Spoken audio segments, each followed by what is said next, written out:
Okay, first grade, we're going to do history lesson 28.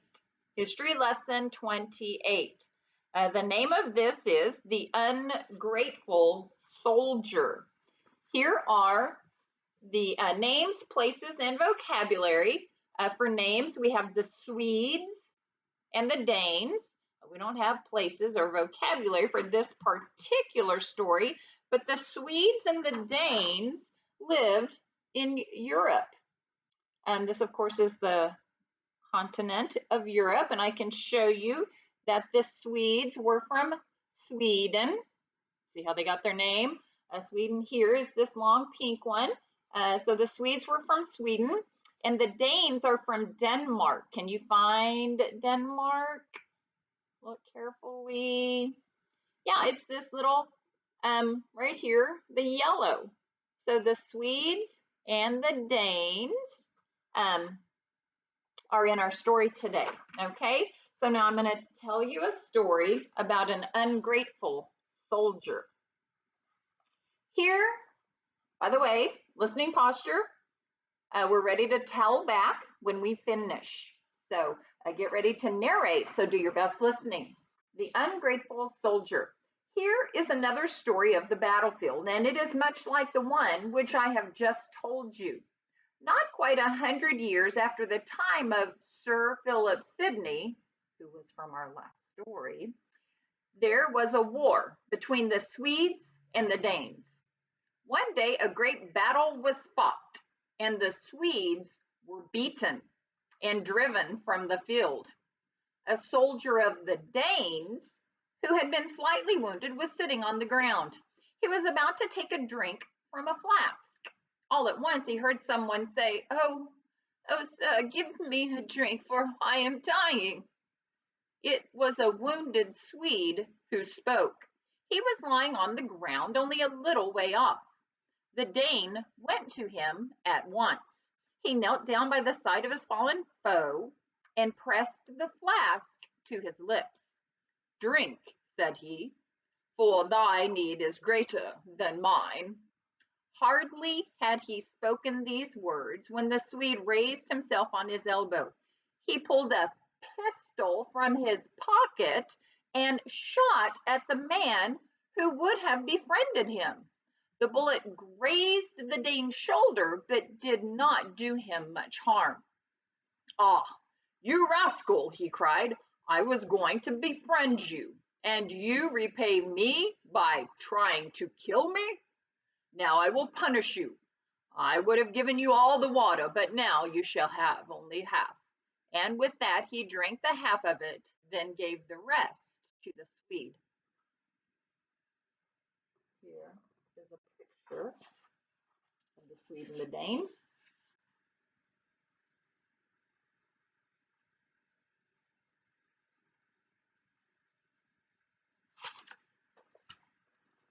When the king of the Danes heard about this, he sent for the soldier and had him tell the story just as it was.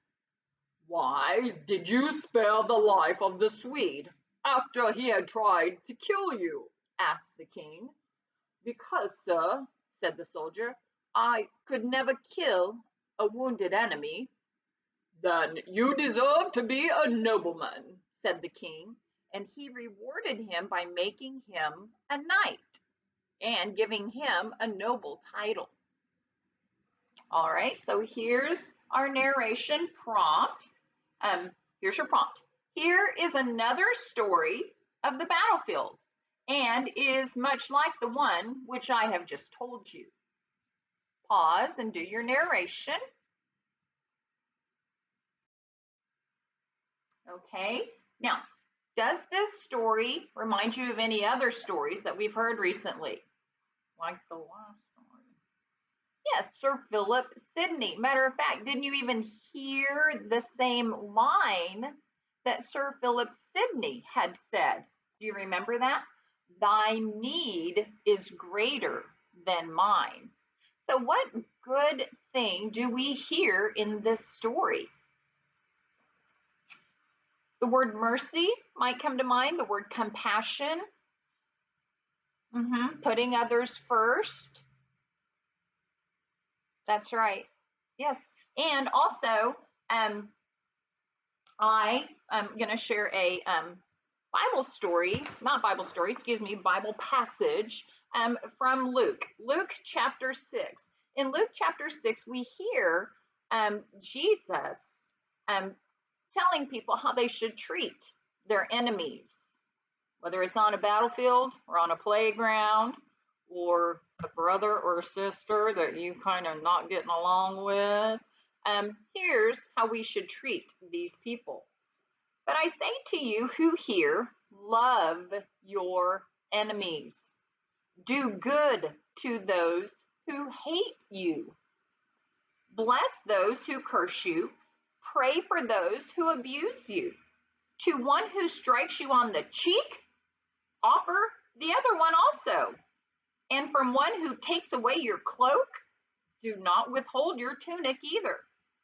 Give to everyone who begs from you, and from one who takes away your goods, do not demand them back. And as you wish that others would do to you, do so to them. The world calls that the golden rule. We call it the Jesus rule. Yo, yo, Jesus. I'm going to keep going. That was okay. 32, verse 32 in chapter 6. If you love those who love you, what benefit is it? For even sinners love those who love them. And if you do good to those who do good to you, what benefit is that to you? For even sinners do the same. And if you lend to those from whom you expect to receive, what credit is that to you? Even sinners lend to sinners to get back the same amount. Verse 35. But love your enemies and do good and lend expecting nothing in return, and your reward will be great, and you will be sons of the Most High, for he is kind to the ungrateful and the evil. Be merciful, even as your Father is merciful. So in this story of the ungrateful soldier, after the guy shot at him, everybody would have said, hey, you have every right to kill him. He just tried to kill you, so then you should do back to him what you. Wait a minute. That's not what the Bible teaches us. He showed kindness even after somebody tried to kill him. And his king rewarded him. The king in this story reminds me of another king, maybe our king. So when we make those good choices and we show kindness, our reward comes from our king, not from that person, but from our king. All right, first grade, love you. Thanks for listening. Bye.